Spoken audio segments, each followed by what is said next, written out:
ओम ब्रह्मा मुरारी त्रिपुरांतरकारी भानु शशि भूमि सुतो बुधश्च गुरुश्च शुक्र शनि राहु केतव सर्वे ग्रह शांति करा भवन्तु। नमस्कार, स्वागत है आपका आचार्य वाणी में। मैं आचार्य डॉक्टर विक्रमादित्य आपके साथ हूँ।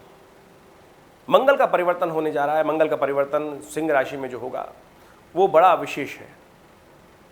मंगल पिछले काफ़ी लंबे समय से क्षीण अवस्था में चल रहे थे, कमज़ोर अवस्था में चल रहे थे, जिसके कारण से बहुत सारा बौद्धिक समस्याओं का उत्पन्न कर रहे थे, हिम्मत नहीं जगाने दे रहे थे, नेगेटिविटी उत्पन्न कर रखी थी।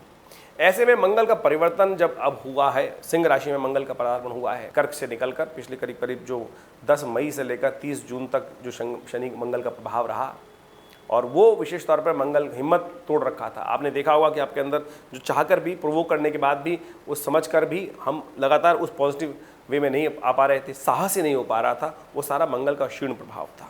अब मंगल हो गए हैं परिवर्तित। मंगल उत्साह का वर्धन कर रहे हैं, मंगल विशेष तौर पर हिम्मत जगा रहे हैं, और मंगल सिंह राशि में आने के कारण से उग्रता दे रहे हैं और हिम्मत अच्छी जगा रहे हैं।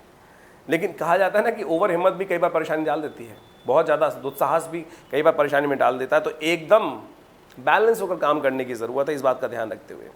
अब सबसे पहले समझें कि सिंह राशि वालों के लिए मंगल हैं कौन कौन। सिंह राशि वालों के लिए मंगल जो है वो चतुर्थ के स्वामी, चतुर्थ सुखेश भाव माना, सुख का भाव माना जाता है, साथ साथ भाग्य का स्वामी माना जाता है। एक तरह से योग कारक हैं आपके लिए। लग्न और विशेष तौर पर आपके स्वामी हैं, आपके नवम त्रिकोण के और केंद्र के स्वामी हो जाते हैं। तो ये बहुत सुंदर आपके योग कारक ग्रह बन जाए, सबसे शुभ ग्रह मंगल बन जाते हैं आपके। और वही ग्रह आपके लिए, यानी बुद्धि सही तरह से काम ही नहीं कर पा रही थी, हिम्मत चाहते हुए भी, हिम्मत करने के बावजूद भी मंगल वहाँ पर लाभ करने की स्थिति नहीं बना पा रहा था आपकी पिछले, जब तक कर्क राशि में चला। अब मंगल पॉजिटिव हो गए हैं आपके लिए, मंगल पूर्ण शक्ति संपन्न हो गए हैं। कहा जाता है कि जब मंगल लग्न में आते हैं तो व्यक्ति हठी बन जाता है, कई बार रौब से काम लेने वाला बन जाता है, विशेष तौर पर बड़ा चातुर्य के पूर्ण काम करने, यानी बुद्धि क्लेवरनेस के साथ काम करने वाला बन जाता है। लेकिन इसके साथ साथ अब वहाँ शुक्र का योग भी चला आ जाएगा साथ में। कौन आ रहे हैं? शुक्र महाराज। ऐसे में कई बार क्या होता है कि कुछ गलत संबंध स्थापित हो जाते हैं, उनसे बचने का आपको प्रयास करना चाहिए। हम संबंध समझाने का प्रयास कर रहे हैं। ऐसा नहीं कि सब लोग ही हो जाएंगे, हो सकता है जन्मपत्री में कहाँ स्थिति बैठी हुई है, जिनका मंगल शुक्र की युति एक साथ है, उनके लिए तो ये स्थिति और विशेष रहेगी। यानी मंगल जन्म कुंडली में ही अगर मंगल शुक्र एक साथ हैं, कोई संबंध बना रहे हैं, तो ऐसे में कई नेगेटिव तरफ जाने के लिए स्थिति बन जाएंगे, कई तरह से कामुकता बढ़ जाएगी, और कई तरह से विशेष तौर पर ये मंगल के साथ जो हैं, मंगल जो है यहाँ पर हैं वो 18 अगस्त तक रहने वाले हैं, और करीब करीब 7 जुलाई को शुक्र भी उनके साथ साथ वहाँ पदार्पण कर लेंगे। शुक्र और मंगल का युति फिर बन जाएगी वहाँ पर। 23 जुलाई को शुक्र जो है वो वक्री हो जाएंगे, वापस गति प्राप्त कर लेंगे, यानी आगे पीछे। और उसके बाद 7 अगस्त को मंगल शुक्र जो है वो वहाँ से निकलकर वापस कर्क राशि में 12वें भाव में चले जाएंगे। तो तब तक आपको विशेष तौर पर अपने आप को तामसिकता से बचाने का प्रयास करना चाहिए। कई बार मंगल शुक्र की युति जो है वो अपमानित करने की स्थिति बना सकती है। तो ऐसे में बहुत पॉजिटिव रहते हुए काम करने की ज़रूरत है। ऐसा व्यक्ति आमतौर पे, जब मंगल जो है वो पॉजिटिव है वहाँ पर, लेकिन शुक्र की युति के कारण से ये सब चीज़ें उत्पन्न होने की स्थिति बना रही हैं, ऐसे में आपको कुछ सावधानी के साथ काम करने की ज़रूरत है। दूसरी एक समस्या और भी है, मंगल और शुक्र का समसप्तक योग बन रहा है। मंगल चल रहे हैं लग्न में आपकी राशि के अनुसार से, और शनि चल रहे हैं आपके सप्तम भाव में। सप्तम भाव में शनि चलने का मतलब है वो युद्ध का भाव है, वहां स्वग्रही होकर शनि महाराज चल रहे हैं, वो भी वक्र स्थिति में पूर्ण ताकत के साथ। और आमतौर पे जब इस प्रकार के योग बनते हैं तो कहा जाता है शास्त्र के अनुसार से प्राकृतिक आपदाओं के योग बनते हैं, दुर्घटनाओं के योग बनते हैं, आतंकवाद अपना सिर उठाता है, पुनः साथ साथ अशांति का वातावरण बनता है, दंगों का वातावरण बनता है, ऐसे में अग्निकांडों का योग बनता है। तो ऐसे में आपके जीवन में ये सब कष्ट ना हो, इसको आपको शांति से समझ लेना चाहिए। मैं ये नहीं कह रहा हूँ कि आपके जीवन में ये योग बनने, लेकिन फिर भी शांति के साथ। जो लोग शेयर मार्केट में काम कर रहे हैं उनको तो बहुत सावधानी के साथ काम करने की ज़रूरत है। ऐसे में कुछ बहुत ज़्यादा फ्लक्चुएशंस मार्केट में आने के योग बन सकते हैं, और ऐसे में विशेष तौर पे उठापटक फॉरवर्डिंग वाले बिजनेसों को, जो रिस्क वाले काम कर रहे हैं, ऐसे में उनको सावधानी के साथ, जो लोग सेना में काम कर रहे हैं उनको भी बहुत सावधानी के साथ काम करने की ज़रूरत है। ऐसे में विशेष तौर पे इनके ज़बरदस्त उपाय करने की ज़रूरत है। देखिए, ज्योतिष में हर चीज़ को प्रैक्टिकल समझाने का प्रयास किया जाता है कि क्या हो रहा है, किस प्रकार से हो रहा है, कहाँ कौन सी उत्पत्ति। आमतौर पे लोग बोलते हैं, ज्योतिषी लोग भ्रांति फैलाते हैं। हम ज्योतिष को विशेष तौर पे बहुत पौराणिक दृष्टिकोण से समझने का हम प्रयास करते हैं। हमारे यहाँ भारतीय संस्कृति में हर चीज़ की उत्पत्ति, हर चीज़ का अंत, हर चीज़ की एक व्यवस्था बताने का रास्ता बताया गया है। मंगल कौन है? ये भी समझें कि मंगल कब उत्पत्ति हुई। शास्त्र के अनुसार से मंगल की जब उत्पत्ति होती है वो होती है अंगारक चतुर्थी का युग बनता है, उस दिन मंगल का जन्मदिन माना जाता है।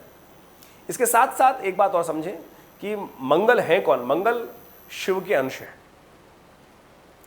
स्कंद पुराण के अंदर एक कथा आती है कि जब भगवती सती यज्ञ के लिए, दक्ष के यज्ञ में जाने के लिए उनको आमंत्रित नहीं किया जाता, लेकिन फिर भी वो शिव से कहती हैं कि मुझे यज्ञ में जाना है। भगवान शिव कहते हैं कि जहाँ ना बुलाया जाए वहाँ नहीं जाना चाहिए, जहाँ आमंत्रित नहीं हो वहाँ जाने से अपमान होता है। लेकिन भगवती सती कहती हैं कि शिव को ज्ञान देने का प्रयास करती है माँ भगवती कि अपने पिता के घर तो मैं कभी भी जा सकती हूँ, वहाँ मुझे किसी आमंत्रण की आवश्यकता नहीं है, लेकिन विवाह के बाद अगर आमंत्रण नहीं है तो वो घर भी आपका नहीं है, आपका अपना घर पति का घर माना जाता है। भगवान शिव ने समझाया, जब नहीं मानी भगवती तो कहा कि वही है वही जो राम रचि राखा।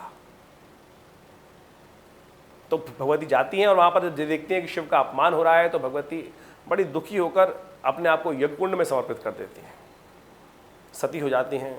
कहा जाता है कि भगवान शिव को जैसी सूचना मिलती है, भगवान क्रोधित होकर अपने पसीने से वीरभद्र को उत्पन्न करते हैं और वीरभद्र वहाँ जाकर यज्ञ को विध्वंस करते हैं। सती को लेकर भगवान समक्ष की शरीर को लेकर भगवान के समक्ष उपस्थित होते हैं। भगवान शिव वहाँ वीरभद्र को कहते हैं आशीर्वाद देकर उनको आकाश में स्थित कर देते हैं, वही मंगल के रूप में जाने जाते हैं। वीरभद्र यानी शिव के अंश ही हैं मंगल।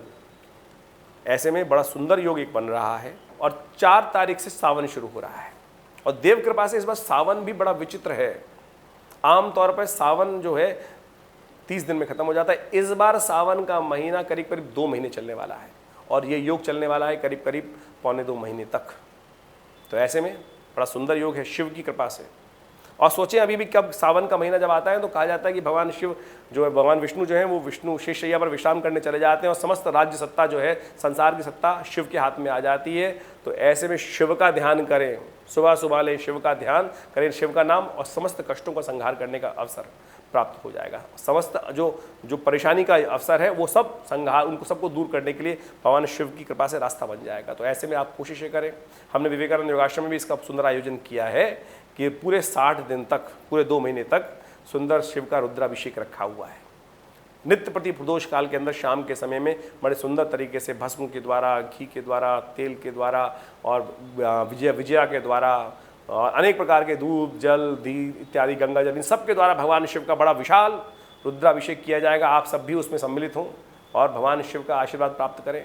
कम से कम आप अपने कष्टों को दूर करने के लिए आपके लिए सबसे अच्छा है कि आप तांबे के लोटे से गंगा जल को लेकर भगवान का अभिषेक करने की व्यवस्था डालें और कुशोदक के द्वारा यदि आपकी राशि के अनुसार से आप भगवान का अभिषेक करेंगे तो मेरे हिसाब से, हमारे ज्ञान के अनुसार से, आपके समस्त कष्टों को दूर करने का अवसर बहुत बढ़िया तरीके से प्राप्त हो जाएगा।